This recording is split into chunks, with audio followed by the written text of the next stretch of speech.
Morning students, आज का हमारे इस लेक्चर में हम सबसे पहले देखेंगे some important ores and their composition. Last class तक हमने देखा था एक नटशेल में पूरा का पूरा इंट्रोडक्शन अबाउट द मेटलर्जी। फिर से एक बार बता दें, मेटलर्जी होता क्या है?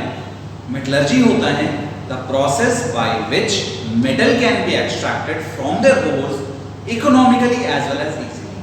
तो भाई ओर्स की बात की थी तो the minerals from which metal can be extracted economically as well as easily. ऐसा मिट्टी जिसमें से मेटल की प्राप्ति आप कर सकें आसानी से और प्रॉफिट में, तो उसको हम लोग क्या कहेंगे? ओर्स। अब तरह तरह के ओर्स होते हैं हर एक मेटल के, इसमें से कुछ के नाम बहुत इंपॉर्टेंस रखेंगे, वर्थ मेंशनिंग होंगे, जो कि आपके बोर्ड्स के लिए भी इंपॉर्टेंट होगा। फॉर एग्जांपल मर्क्यूरी, या आप एनसीईआरटी में जाइएगा तो एनसीईआरटी में पेज नंबर 51 पे आप देखोगे, आपको जब मेटलर्जी शुरू होता है तो वहां पर आपको सेल्फ रिडक्शन में कुछ नाम देखने को मिलेंगे, जैसे सीनाबार। तो सीनाबार में आप देखोगे HgS। मर्क्यूरिक सल्फाइड की बात करें तो यहां पर इसकी बात कर सकते हैं हम, इसकी सीनाबार की।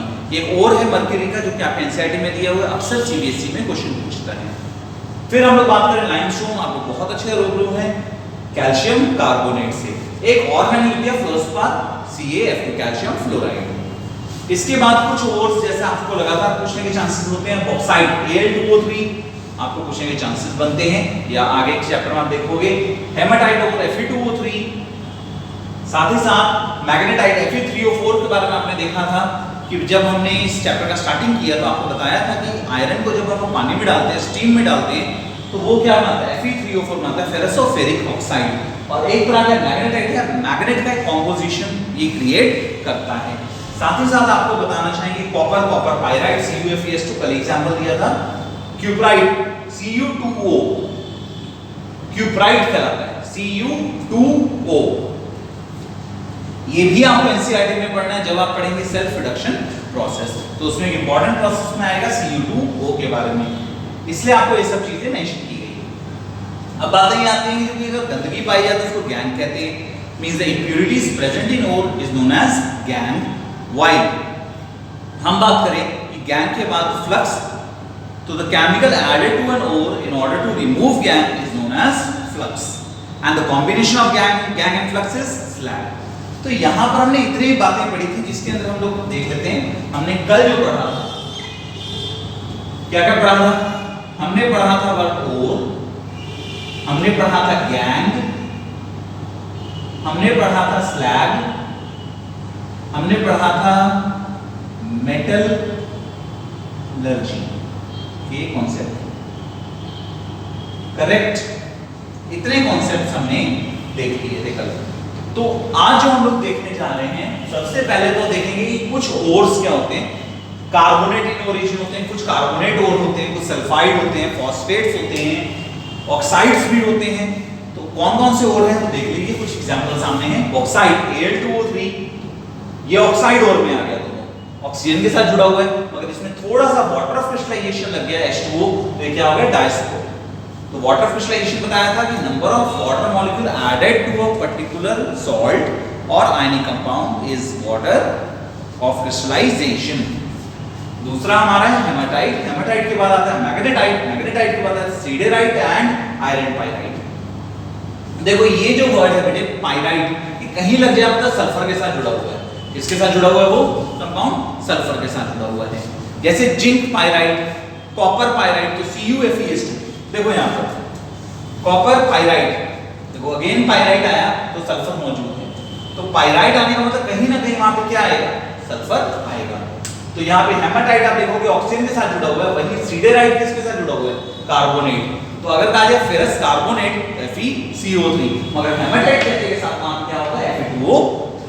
फिर हम लोग बात करते हैं कॉपर का। कॉपर में कौन कौन सा आ गया? Copper pyrite CuFeS2, cuprite Cu2O, ये बहुत जरूरी होगा। कॉपर ग्लैंस, अच्छा ग्लैंस बड़ा बार सुनने में आता है, कॉपर ग्लैंस तो Cu2S कॉपर ग्लैंस कहलाता है। एज्यूराइट, अब जो आपके एनसीईआरटी में चीज वर्थ मेंशन है, एज्यूराइट के बारे में आपके एनसीईआरटी में दे रखा है, क्यूप्राइट दे रखा है, बॉक्साइट के बारे में दे रखा है, हेमाटाइट दे रखा है। फिर मैग्नेटाइट भी दे रखा है आपने, गैलिना दिया हुआ है, फिर आप जिंक ब्लेंड दिया हुआ है, देखिए 2 बार गैलिना लिखा गया, मर्क्यूरिक दिया हुआ है, CaCO3 दे रखा है, इतना तक तो दिया हुआ है, प्लस मैग्नीशियम कार्बोनेट भी दिया हुआ है और इप्सम सॉल्ट, फिर Ag2 AgCl। तो अब देखिए इतने नामों से आपसे बोर्ड में क्वेश्चन कैसे पूछ सकता है। बॉक्साइड से रिलेटेड क्वेश्चन पूछेगा रिडक्शन प्रोसेस में, अगर पूछेगा तो हेमाटाइट, मैग्नेटाइट ये दोनों आपको पहले पढ़ाया जा चुका है। क्यूप्राइट ये आपको सेल्फ रिडक्शन में अपने इस चैप्टर में पढ़ाएंगे, जिसमें क्यूप्राइट का एग्जांपल आएगा। एजियोराइट आपका देखने को कहां मिला था भाई, हमने जब कोरोजन पढ़ा था तो कोरोजन में हमने कहा था कि हरे रंग का डिपोजिशन जमता है कॉपर के ऊपर, इसी एजियोराइट हरे रंग का होता है, और एक होगा क्या, copper carbonate and copper hydroxide का एक क्या है कंपोजिशन है, और है किसका, कॉपर। अब आप देखो बेटे जिंक ब्लेंड, ये क्या हुआ, जिंक सल्फाइड। अच्छा जिंक सल्फाइड स्क्रीन पढ़ा हुआ है हमने बड़ा अच्छा, कहां पर, तो रदरफोर्ड एक्सपेरिमेंट में फ्लोरोसेंट मटेरियल के तौर पे काम आता है, चमकता है, तो zinc blende that is zinc sulphide. अब यहां पर बात आई गैलिना, लेड सल्फाइड, ये भी हमारा एनसीईआरटी के हिसाब से इंपॉर्टेंस रखता है, क्योंकि यहां पर भी क्या होगा, सेल्फ रिडक्शन प्रोसेस। अब बातें आती हैं मैग्नेसाइट, मैग्नेसाइट क्या हुआ, MgCO3, वो हुआ हमारा magnesite. Magnesium carbonate, Epsom salt, ये बड़ा इंपॉर्टेंस रखता है, अक्सर पूछ देता है कि इप्सम सॉल्ट क्या है, तो मैग्नीशियम सल्फेट और 7 मॉलिक्यूल क्या है इसमें, वाटर क्रिस्टलाइजेशन। अब बातें आती हैं सिल्वर, सिल्वर में दोनों ही मैंने टिक लगाया है, क्योंकि सिल्वर ग्लैंस की अगर बात करें Ag2S, हमने ये भी बताया था कोरोजन में, कोरोजन की जब बात की थी तो बोला था ब्लैक कलर का कोटिंग आ जाएगा due to reaction of silver with sulphur present in the atmosphere, तो वहां पर ब्लैक कलर का क्या होगा, सिल्वर ग्लैंस। फिर हमने देखा हॉर्न सिल्वर, AgCl का एग्जांपल हमने देखा था कहां पर, डिकम्पोजिशन कौन सा, तो फोटोलाइटिक डिकम्पोजिशन रिएक्शन, तो हॉर्न सिल्वर का भी हमारे पास बहुत काम आया था। फिर हमने देखा है बेटे क्या, सिनाबार, अब ये भी बताया काम आएगा। कैल्शियम का लाइमस्टोन, CaCO3 को जब हमने हीट किया था CaO और CO2 में टूटा था, इसलिए लाइमस्टोन। क्वेश्चन घुमा के भी पूछ सकता है कि भाई लाइमस्टोन को अगर आप हीट करें तो क्या क्या प्रोडक्ट आ सकते हैं, यहां आपसे पूछा जा सकता है हॉर्न सिल्वर को अगर हम लाइट के प्रेजेंस में रखें तो क्या होगा, तो आपको पता होगा कि हॉर्न सिल्वर एक्चुअली होता क्या है, दैट इज सिल्वर क्लोराइड। अब यहां पर बातें आती हैं फ्लूस्पर, तो फ्लूस्पर CaF2, तो ये आपको एनसीईआरटी में नहीं था मगर यहाँ पे मैंने मेंशन कर दिया ताकि थोड़ा सा नॉलेज बढ़ सके। बाकी आप देख सकते हैं कुछ कार्बोनेट और हैं, कुछ सल्फेट और हैं, कुछ सल्फाइड और हैं, कुछ ऑक्साइड और हैं। तो हमारे पास कुछ हैलाइड और, हैलाइड का मतलब halogen means chlorine, chlorine, bromine, iodine. तो यहाँ पर हम लोग देख सकते हैं और बहुत तरीके से मौजूद हैं, तो और जितने तरीके के मौजूद होंगे उसी हिसाब से हम उसमें क्या करेंगे, केमिकल रिएक्शन करेंगे, और उसी के हिसाब से हम क्या करेंगे, उसमें एलिमेंट को एक्सट्रैक्ट करेंगे, मेटल को एक्सट्रैक्ट करेंगे, और उसमें पर्टिकुलर क्या लगाएंगे, प्रोसेस का इस्तेमाल करेंगे। सपोज हमने यूज किया कि सर कैसे कह सकते हैं कार्बोनेट और, जिसमें कार्बोनेट है तो उसके लिए हमने क्या यूज किया, हाइड्रोलिक वॉशिंग। अच्छा जिसमें मान लो तुम्हारे पास हाइड्रोलिक वॉशिंग का सुविधा नहीं है, तो मेरा कि भाई सल्फाइड और क्या होता है कि बहुत हल्का होता है, तो उसके लिए हमने क्या किया भाई, फ्लोटेशन प्रोसेस हमने इस्तेमाल किया। अगर बेटे हम कहेंगे कि फ्लोटेशन के बाद, पहले इसको नोट करो तब हम लोग इसमें थोड़ा आगे बढ़ते हैं।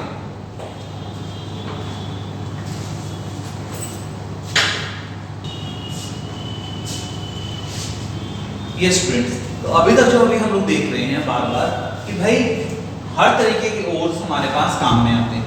फिर से आ जाइए, आपसे क्वेश्चन किस तरीके से पूछ सकता है, तो भाई बताओ कि what would happen if you heat cuprite.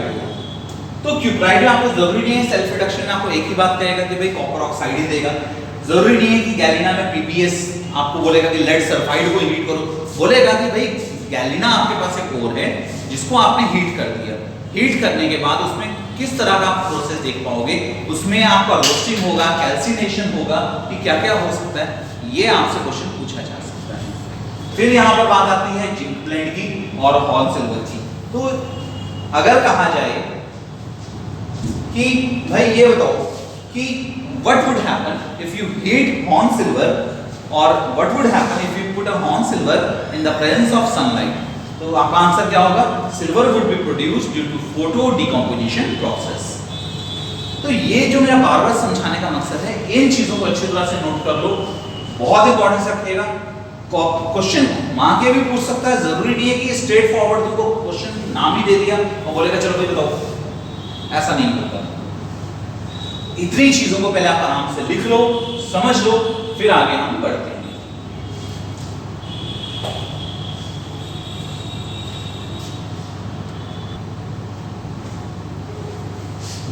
Now students, coming to our next topic is metallurgy। Metallurgy होता क्या है? The process by which metal can be extracted from their ores economically as well as easily is known as metallurgy। ऐसा process जिसमें metals को निकाला जा सके, कहां से? तो उसके ओर्स में से इकोनॉमिकली निकाला जाए और इजीली निकाला जाए, उसी प्रोसेस को हम क्या नाम देंगे? तो मेटलर्जी। तो मेटलर्जी में सबसे पहले स्टेप्स कल हमने लिखवाए थे। तो पहला स्टेप तो सबसे आसान होगा, क्रशिंग ऑफ ओर।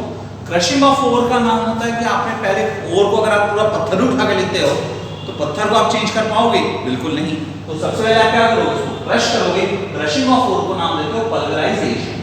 क्या नाम देते हो? पल्वराइजेशन। तो पल्वराइज, अच्छा इसी से, जैसे आयोनाइजेशन से बना आयोनाइज्ड, इससे क्या बना? पल्वराइज्ड। पल्वेराइज्ड भी जब क्रश कर दिया तो हमने क्या नाम दिया? पल्वेराइज्ड ओर। तो पल्वेराइज्ड ओर क्या होगा? जब आपने उसको क्रश कर दिया। क्रशिंग के बाद अब आप क्या करोगे? जब पाउडर बन गया, पाउडर में अब उसके अंदर हम लोग क्या करेंगे? अलग-अलग प्रोसेस का इस्तेमाल करेंगे। सबसे पहला हमने जो देखा है यहाँ पे हाइड्रोलिक वॉशिंग। हाइड्रोलिक वॉशिंग का मतलब क्या होता है कि यहाँ देखो, इस प्रोसेस को हम समझाने जा रहे हैं एक ही करके। पहले इसको समझाते हैं। देखो किया क्या, यहां पर हमने लैडर बनाया, ऊपर से पानी बहा दिया, वाटर स्ट्रीम, पानी नीचे बहाया। यहां पर क्या है? और प्लस इम्प्यूरिटीज, और एंड इम्प्यूरिटीज। तो हाइड्रोलिक वॉशिंग एक ऐसा प्रोसेस है, इसमें इम्प्यूरिटीज क्या हो जाती हैं बेटे? बहुत लाइट होती हैं।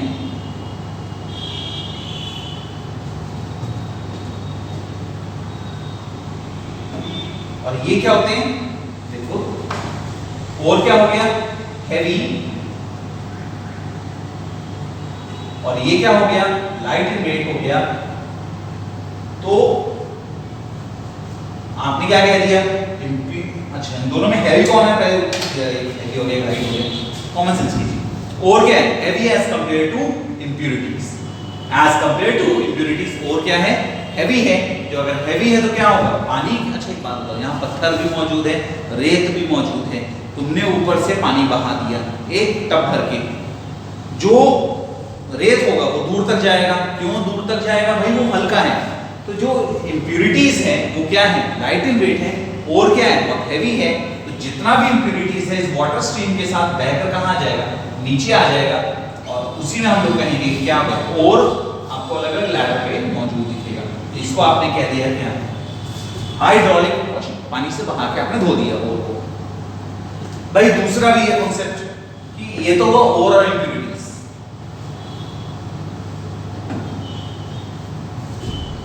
अब बात करेंगे अगर हाइड्रोलिक वॉशिंग का इस्तेमाल करें तो कहां कर सकते हैं? तो बेसिकली कार्बोनेट ओर। कार्बोनेट ओर अगर होंगे तो उसमें ज्यादा इस्तेमाल क्या करते हैं हम लोग? हाइड्रोलिक वॉशिंग का। तो अब यहां पर बातें आती हैं, सर ठीक है, कार्बोनेट ओर जैसे लेड का ओर हो गया, आयरन का ओर हो गया, तो वहां पे यूज क्या किया? Hydraulic washing. अब बात करते हैं फ्रोथ फ्लोटेशन। तो इसमें आप याद रखोगे यूज फॉर सल्फाइड ओर्स।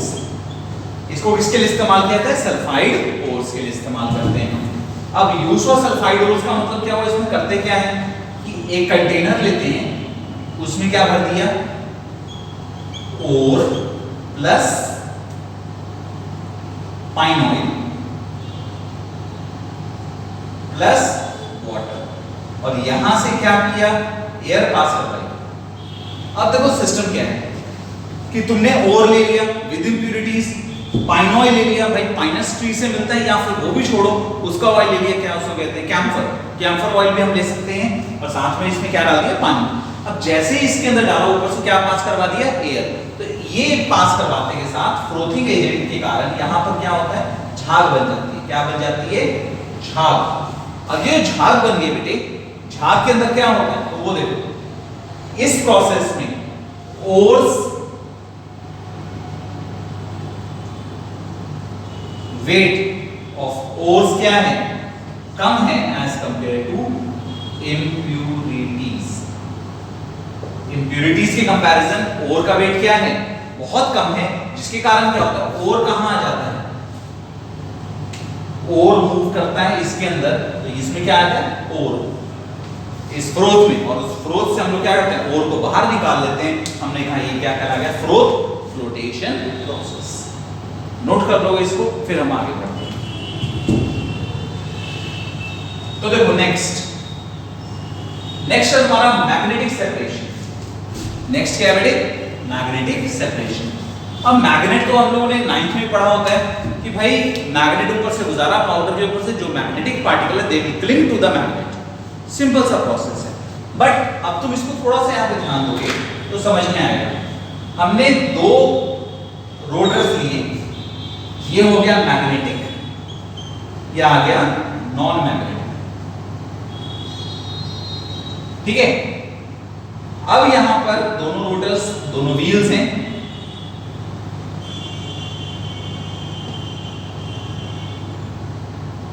दोनों व्हील्स घूम रहे हैं, इसके ऊपर से पास करवा दिए कन्वेयर बेल्ट। अब ये बेल्ट भी क्या कर रही है, घूम रही है साथ साथ। अब इसको सपोज टू से इसको यहां से ऐसे घुमाना शुरू किया, कोई डाउट नहीं, जो अब इसमें यहां से क्या पास करवा दिया, और अब यहां से होगा क्या, प्लस इम्प्यूरिटीज, ठीक है। अब जो भी पार्टिकल इसमें से मैग्नेटिक नेचर का होगा, अब यहां तो घूम रहा है, अब यहां देखो कोई भी घूम रहा है, उसको दूर फेंकने के लिए जो फोर्स काम आता है उसको कहते हैं सेंट्रीफ्यूगल फोर्स। तो अब जो मैग्नेटिक पार्टिकल्स होंगे, देखो वो यहां पे आके मैग्नेट से दूर होते यहां गिरेंगे मैग्नेटिक पार्टिकल्स, और जो नॉन मैग्नेटिक होंगी, जो इम्प्यूरिटीज होंगी, वो क्या होंगी, दूर जाके गिरेगी, उसे कहेंगे non magnetic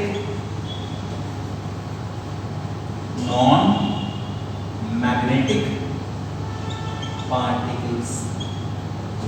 non magnetic particle क्या होंगे, दूर जाके गिर जाएंगे। तो आपने कहा कि सर ठीक है, हमने इसकी बात की, फ्रोथ फ्लोटेशन के बाद मैग्नेटिक सेपरेशन प्रोसेस, इसको तुम नोट करो।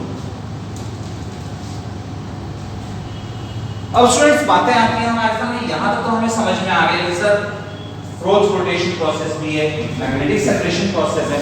अब इसके बाद जब तुम्हें ओर मिल गया तो उसको सबसे पहले हम किसमें कन्वर्ट करेंगे, उसके ऑक्साइड में। तो पहले इसको नोट करो, फिर हम आगे बढ़ते हैं।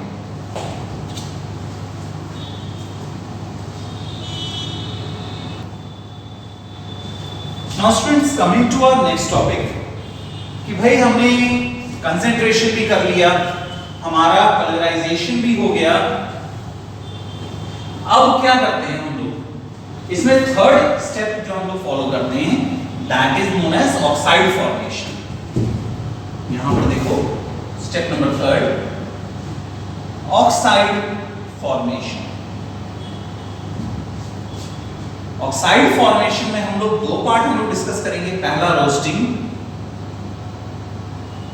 और दूसरा कैल्सिनेशन। अब तुम देखो इसमें बहुत सिंपल सा कॉन्सेप्ट है, रोस्टिंग और कैल्सिनेशन ऑक्साइड ही क्यों बनाते हैं। अगर तुमसे कोई पूछे कि सर ऑक्साइड ही क्यों बनाया, हम लोग उसका सल्फाइड कार्बोनेट है, तो हम लोग उसमें डिस्प्लेसमेंट रिएक्शन किया, हमारा कार्बोनेट दूर हो गया, मगर वो पॉसिबिलिटी है, मगर ऑक्साइड ही क्यों बनाते हैं, तो रीजन समझोगे। सपोज तुमने कहा CaCO3 calcium carbonate, S calcium sulphide या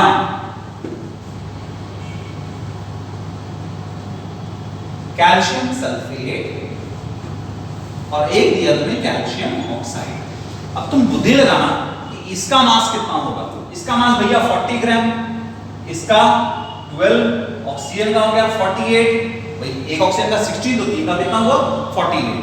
तुमने कहा कैल्शियम सल्फेट में इसका हुआ कितना 40, इसका हुआ 32 और इसका हुआ 64। तो भाई साहब इससे तो कम से कम ज्यादा ही भारी हो गया कौन, कैल्शियम सल्फेट। किससे भारी हो गया, कैल्शियम कार्बोनेट से। मगर कैल्शियम ऑक्साइड देखो, कैल्शियम ऑक्साइड में कैल्शियम कितना 40, ऑक्सीजन में कितना 16।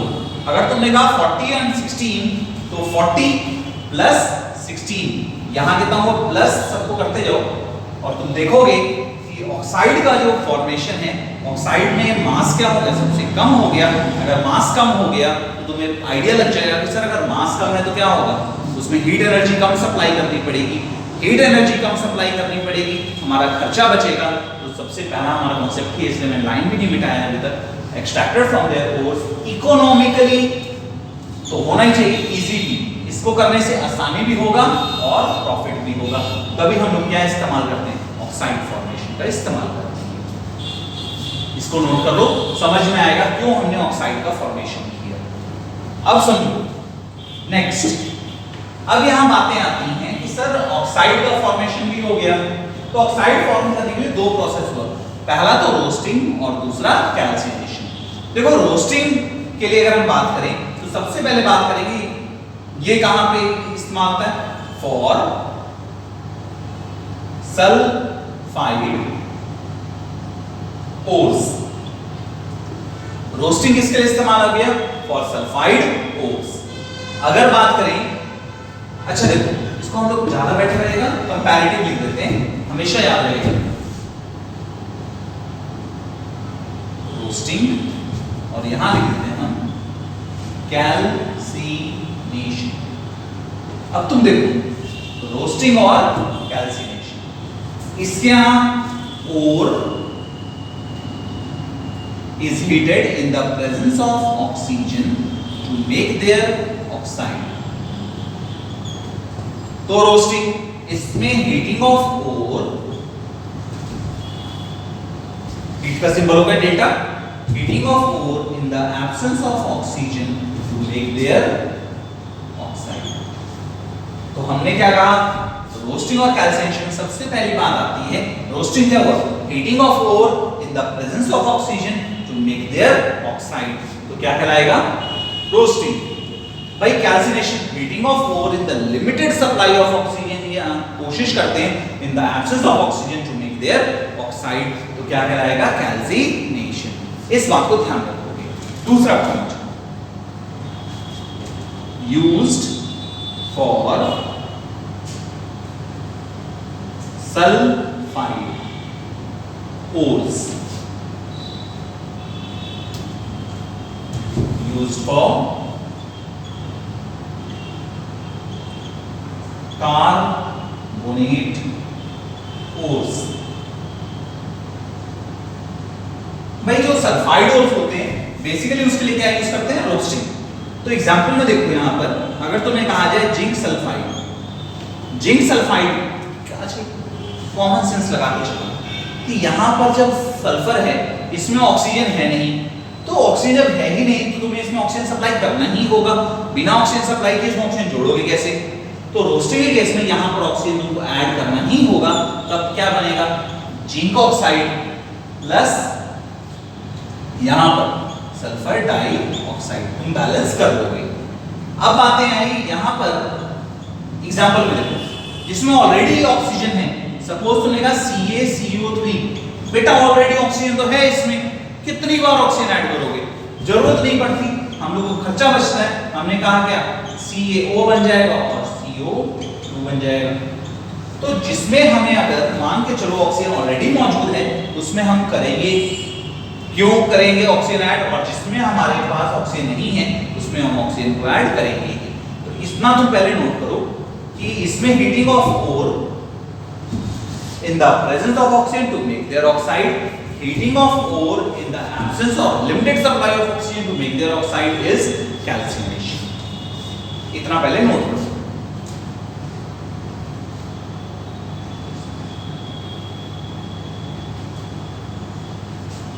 तो आप देखते हैं आगे नेक्स्ट।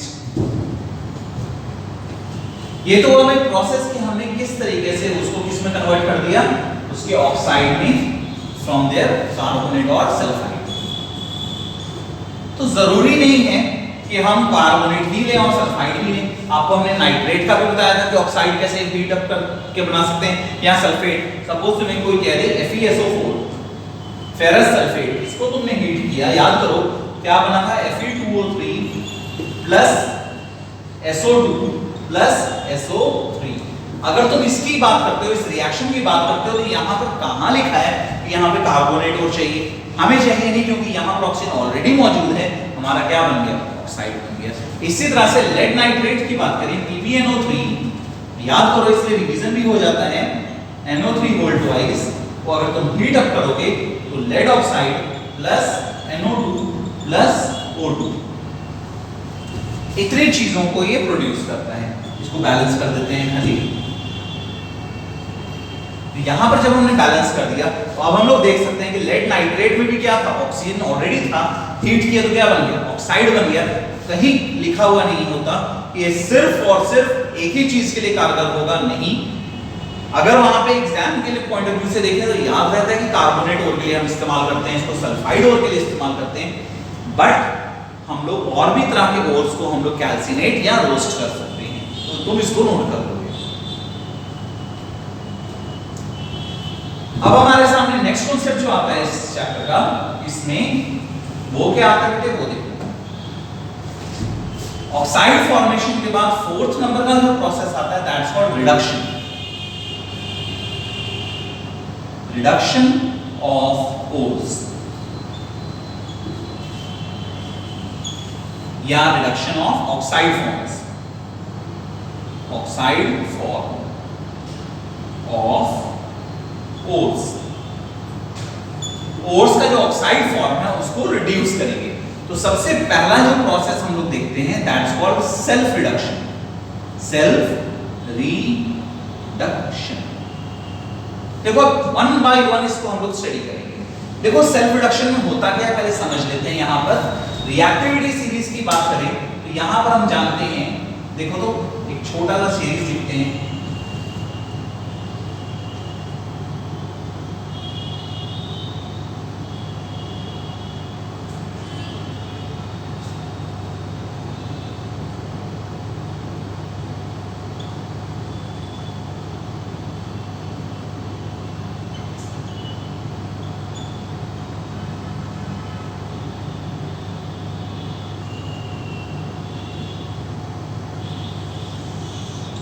ये सीरीज ऑफ एलिमेंट्स मैंने यहां पे लिखा।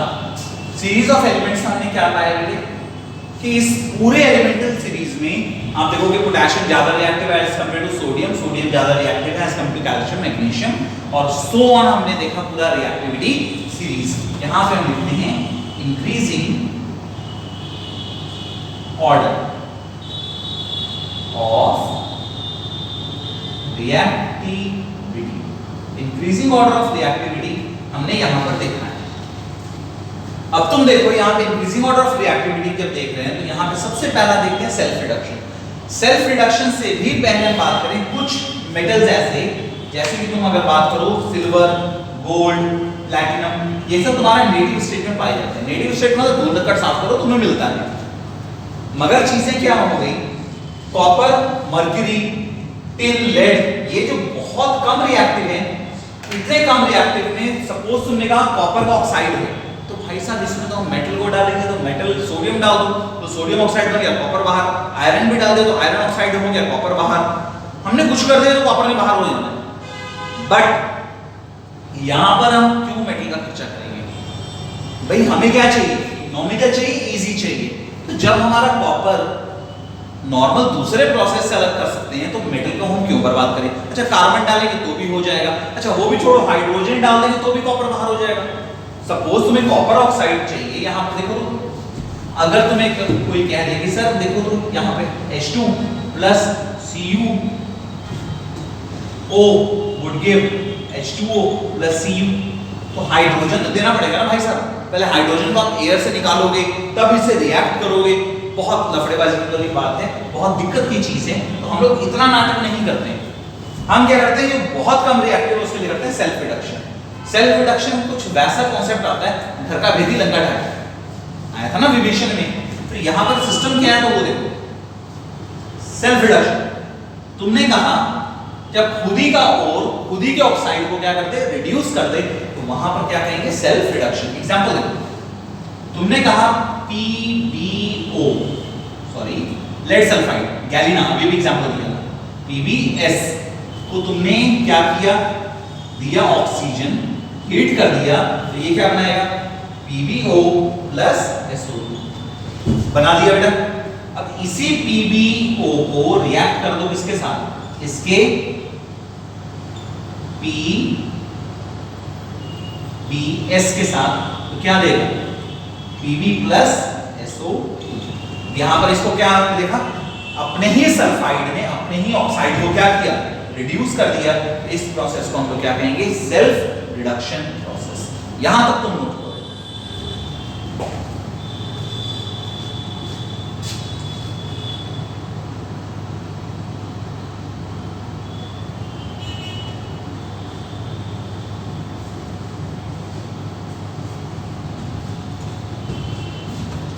अब देखो यहां पर इसी तरह से एक और रिएक्शन हमारे सामने आता है।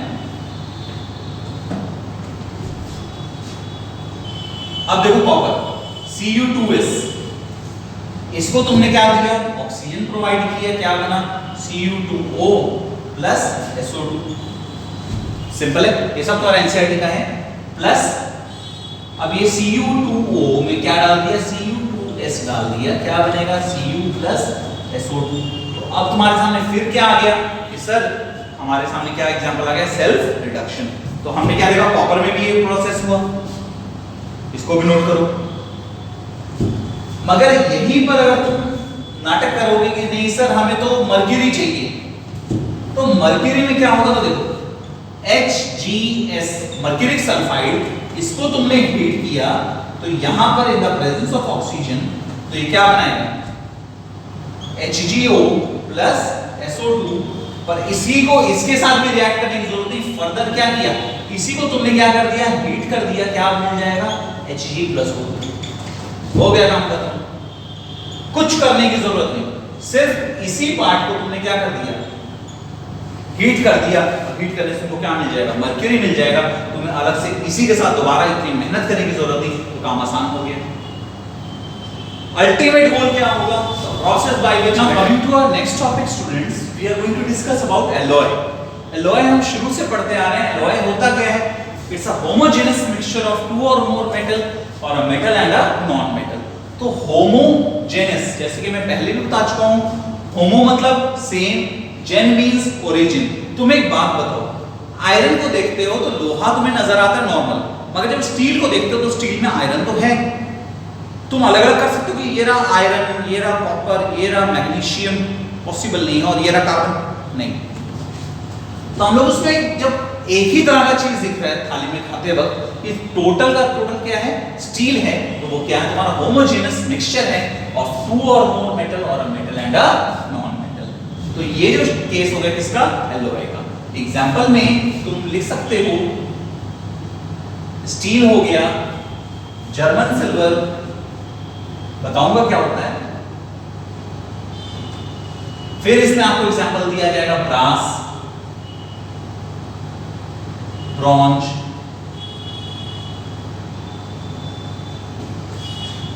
और etcetera, end of thinking capacity. Alloy are generally prepared to have certain specified property which are not possessed by the constituent metals. Means जो particular metal में जो property नहीं होती है, वो उसके alloy में मौजूद होती है। भाई कैसा कैसा, तो देखो तुम लोहे में देखते हो रस्ट लग जाता है, बिल्कुल लगता है, मगर अगर उसी के स्पेसेस अंदर से भर दिए जाएं तो वहां पे रस्ट लगना नामुमकिन हो जाता है, तो जिसको हम कहते हैं स्टील हो गया। हमने देखा कि सर ठीक है स्टील बना दिया, रस्ट लगना लगभग नहीं के बराबर हो गया। अच्छा गोल्ड, गोल्ड जब तुम देखोगे बेटे, गोल्ड क्या होता है, कभी 24 कैरेट गोल्ड कभी देखने को मिले तो पता चलेगा कि भाई 24 कैरेट गोल्ड बहुत सॉफ्ट होता है, मतलब उसको तुम मोड़ना चाहो तुरंत मुड़ जाएगा। पता चले कि तुमने भाई कोई ऑर्नामेंट उठाया घर पे अपने, रखा हुआ है ऑर्नामेंट, और तुम्हारा मन किया सपोज बैंगल्स, माँ के पास जो बैंगल्स होते हैं, कड़े या चूड़ी जो कि किससे बना होता है, गोल्ड से, उसको तुमने चाहे नेकलेस देखना चाहे कैसा बड़ा सुंदर लग रहा है देखते हैं, और 24 कैरेट का हुआ उसका शेप बिगड़ गया, भाई सबसे पहले तो तुम्हारा शक्ल की शेप बिगाड़ेगी भाई माँ, सबसे पहले तो धुलाई होगी।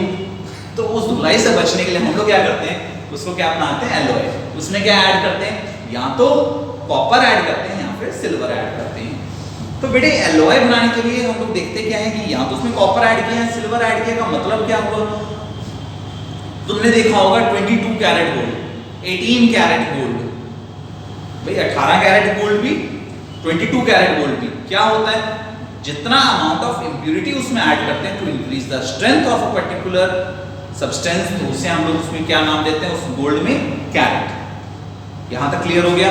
तो अब कैरेट की बात करेंगे, तो कैरेट्स के हिसाब से हम उसमें इंप्यूरिटी को चेक करते हैं कि उसमें कितना, अच्छा आपने घर में सुना हो कितना खोट डाला हुआ है, तो खोट का मतलब क्या होता है, उसमें कितनी इंप्यूरिटीज हैं। तो अब बातें ये आती हैं कि भाई ऑब्जेक्टिव इसका क्या है, तो आपके सामने वही मैंने लिखा, they are generally prepared to have specified properties which are not possessed by constituent metals. अब लाइक रेजिस्टेंस टू कोरोजन, जिसका अभी अभी हमने चर्चा किया कि कोरोड होने से बचाने के लिए हम लोग क्या करते हैं, एलॉय बना देते हैं। मॉडिफिकेशन ऑफ केमिकल रिएक्टिविटी, उसकी केमिकल रिएक्टिविटी दूसरे केमिकल्स के प्रति उतनी ज्यादा ना रह जाए, तो उसके लिए भी हम लोग क्या करते हैं, उसका एलॉय बनाते हैं। एग्जांपल क्या और है हमारे पास, एल्युमिनियम का एलॉय ड्यूरेलिन। ड्यूरेलिन जब पढ़ेंगे हम लोग आगे, तो ड्यूरेलिन में देखेंगे कि हम लोग उसको कहां पे यूज करते हैं, तो एयरक्राफ्ट में यूज करते हैं, एरोप्लेन बनाने में। अगर एरोप्लेन में जंग लगना शुरू हो जाए तो भाई कितनों की जिंदगी खतरे में आ जाएगी, तो उतनी जिंदगियों को बचाने के लिए हम लोग क्या करते हैं, उसका एलॉय का इस्तेमाल करते हैं, ताकि वो फर्दर एटमॉस्फेरिक जो कंटेंट्स है उसके साथ रिएक्टिव क्या हो, कम हो। अब तुमने सिल्वर या गोल्ड का एलॉय तुमने बना दिया, एलॉय बनाने से क्या होगा कि वो बहुत ज्यादा रिएक्टिव नहीं होगा, तो इतना जल्दी वो डल भी नहीं पड़ेगा। तो अब यहाँ पे देखो नेक्स्ट आता है हमारे सामने, वो आता है इंक्रीजिंग हार्डनेस और टेंसाइल स्ट्रेंथ। इंक्रीजिंग हार्डनेस और टेंसाइल स्ट्रेंथ। हार्डनेस का मतलब मजबूती और टेंसाइल स्ट्रेंथ का मतलब लोड बेयरिंग कैपेसिटी। अभी अभी मैंने बताया कि नॉर्मल लोड तुम नहीं उठा सकते अगर प्योरेस्ट फॉर्म में तुम किसी भी मेटल को लेते।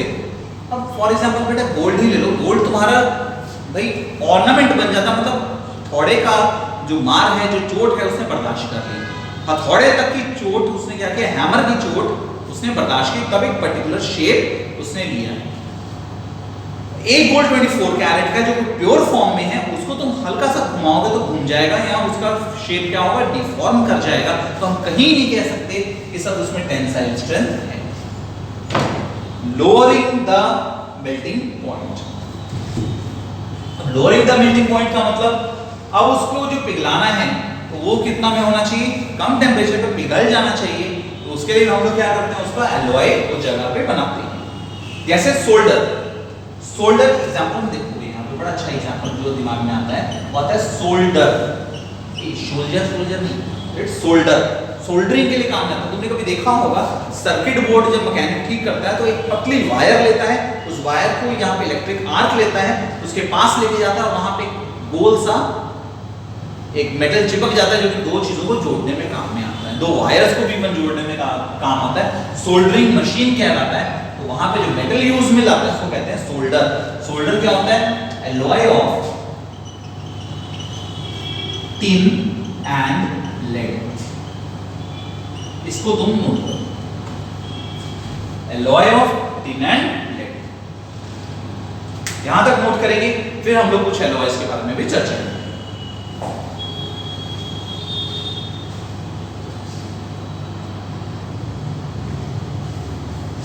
तो स्टूडेंट्स अब जो हम टॉपिक देखने जा रहे हैं दैट इज एलॉय। एलॉय में हमने अभी तक जो पढ़ा that is alloy is a homogeneous mixture. Homogeneous mixture इसका टू और मोर मेटल और a metal and a non metal. तो यहां पर पहला ही हम देखते हैं इसमें एग्जांपल में कौन सा, स्टील। स्टील में क्या क्या मिल गया आपका, आयरन एंड कार्बन। देखो बेटे अगर मान के चलो कोई एक बेसिक कंपोनेंट का एलॉय है तो वो बेसिक कंपोनेंट की मात्रा सबसे ज्यादा होगी और दूसरे की बहुत कम। मोर देन 90% हम आयरन रखते हैं और कार्बन का परसेंटेज बहुत कम 1 to 1.5% रखते हैं। खैर परसेंटेज इंपॉर्टेंस नहीं रखता, हम लोग देखते हैं आयरन को बहुत ज्यादा रखा गया। हाँ, स्टेनलेस स्टील, तुम बोलोगे सर स्टील का तो ये हो गया जैसे ब्रिजेस बन गए। स्टेनलेस स्टील तो भैया स्टेन भी नहीं लगना चाहिए, मतलब कचरा भी नहीं ज्यादा चिपकना चाहिए, उसके लिए हम लोग उसमें मैंगनीज का इस्तेमाल करते हैं, क्रोमियम का इस्तेमाल करते हैं। अब आगे बढ़ते हैं इसमें। फिर आता है हमारे पास ड्यूरेलेमिन, जिसकी मैंने चर्चा की थी, एयरक्राफ्ट बनाने में काम आता है। ड्यूरेलेमिन का काम आ जाएगा aluminium, copper, magnesium and manganese. तब ये बनता क्या है, बहुत ही लाइट वेट मटेरियल होता है और बहुत ड्यूरेबल होता है। तभी हम लोग इसमें जो एरोप्लेन्स बनाते हैं उसकी बॉडी बनाने में काम में क्या आता है, duralumin. Now the third one is alnico. यहां तुम देखो 3 अलग-अलग चीजों से बना हुआ है। देखो तो एल्नीको, एल्युमिनियम, निकल, कोबाल्ट। अच्छा, कोबाल्ट लिखते समय ध्यान रखोगे कार्बन बड़ा, ऑक्सीजन कहीं गलती से बड़ा लिख दे तो कार्बन मोनोऑक्साइड हो जाएगा। यहां पर क्या होगा, CO, कोबाल्ट। तो चलिए अब बातें आती हैं नेक्स्ट ब्रास एंड ब्रॉन्ज। तो बेटे ब्रास और ब्रॉन्ज को पढ़ने के लिए पहले समझ लेते हैं ब्रास और ब्रॉन्ज बनता कैसे है। ब्रास होता है कॉपर और जिंक, ब्रॉन्ज हो गया कॉपर और टिन। तो एग्जाम में क्वेश्चन कैसा पूछा जाता है कि भाई क्वेश्चन कैसा आ सकता है, तो वो सुनो। What is the common constituent of brass and bronze? What is the common constituent of brass and bronze? आपका आंसर होगा सर कॉपर। या what is the difference between brass and bronze? You will say in case of brass we add zinc with copper, but in case of bronze we add tin with copper। तो दो तरीके से question अलग-अलग तरीके में आते हैं। आप अलग-अलग पेपर्स आप देख सकते हो, डिफरेंट ईयर्स में पूछा हुआ, तो आपको नजर आएगा कि वहां पे ब्रास भी पूछा हुआ और ब्रॉन्ज भी पूछा हुआ है। नेक्स्ट जो हमारे सामने कांसेप्ट आता है दैट इज जर्मन सिल्वर। भाई जर्मन सिल्वर से आपने सुना होगा बुलेट्स तैयार की जाती है। बुलेट्स में क्या होगा, जिंक भी डाला जाता है, बहुत चमकता है जर्मन सिल्वर। और ये जर्मन सिल्वर मतलब प्योर सिल्वर तो नहीं है, सिल्वर की तरह दिखता है और बहुत चमकीला सब्सटेंस होता है, मिरर्स बनाने में इवन काम में आ सकता है। तो ये चीज होता है कॉपर, जिंक और निकल की मदद से। फिर आता है आपके सामने rolled gold. Rolled gold, Rolex आपने नाम सुना होगा, नहीं घड़ी की बात नहीं कर रहा। रॉल गोल्ड का मतलब होता है, जैसे आपने देखा होगा घरों पे कुछ सोने का जो पानी चढ़ा हुआ लोग कहते हैं नकली सोने का आइटम्स, क्योंकि जल्दी खराब नहीं होता और वो बड़ा देर तक लॉन्ग लास्टिंग, उसमें गोल्डन चमक रहती है बहुत ज्यादा, ऑर्नामेंट्स में बहुत देखने को मिलता है। वो किससे होता है, एल्युमिनियम और कॉपर के मिक्सचर से बनता है, मींस होमोजेनस मिक्सचर से, इसको हम एलॉय कहते हैं। फिर सोल्डर, जैसे मैं अभी भी एक्सप्लेन किया था कुछ देर पहले, टिन और लेड से सोल्डरिंग के काम में आएगा। The last one is amalgam. Amalgam एक इंपॉर्टेंट टॉपिक होता है क्योंकि इसमें क्या मिलाते हैं, मर्क्यूरी और मेटल्स। इसका एग्जांपल देखो, sodium अमैल्गम।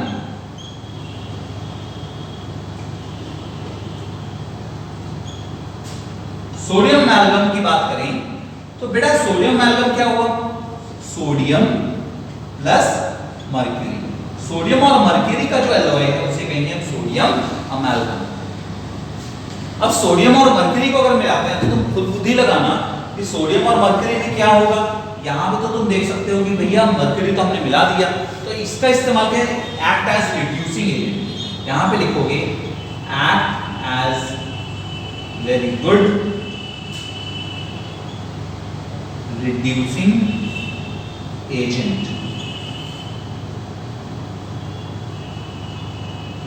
Act as very good reducing agent, तो वहां पर क्या आएगा, सोडियम और मर्क्यूरी का एलॉय आएगा, जिसको कहते हैं हम सोडियम अमैल्गम, सोडियम प्लस मर्क्यूरी।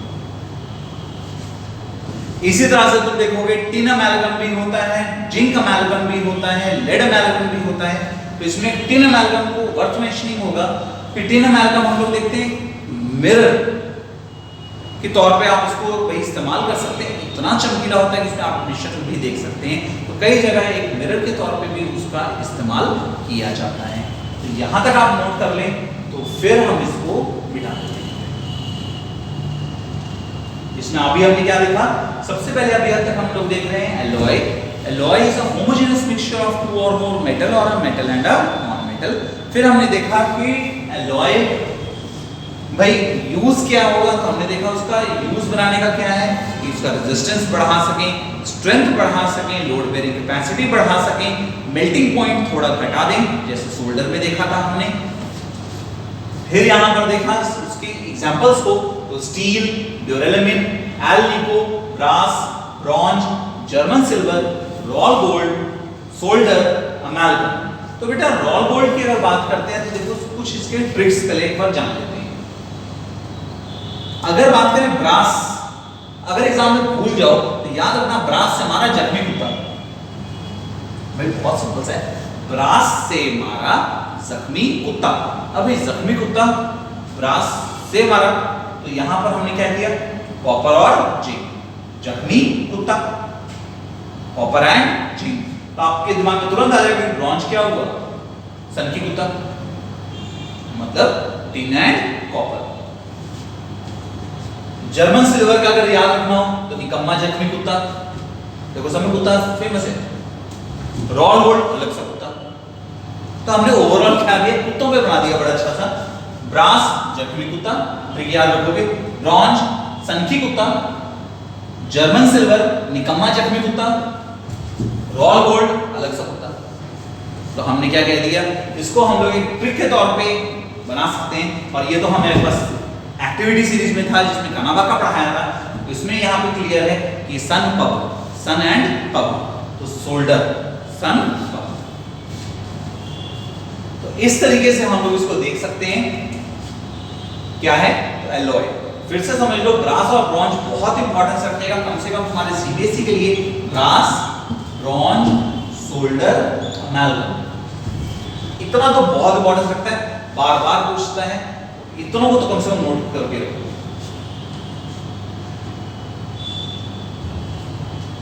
ना नोट करो, फिर हम देखेंगे।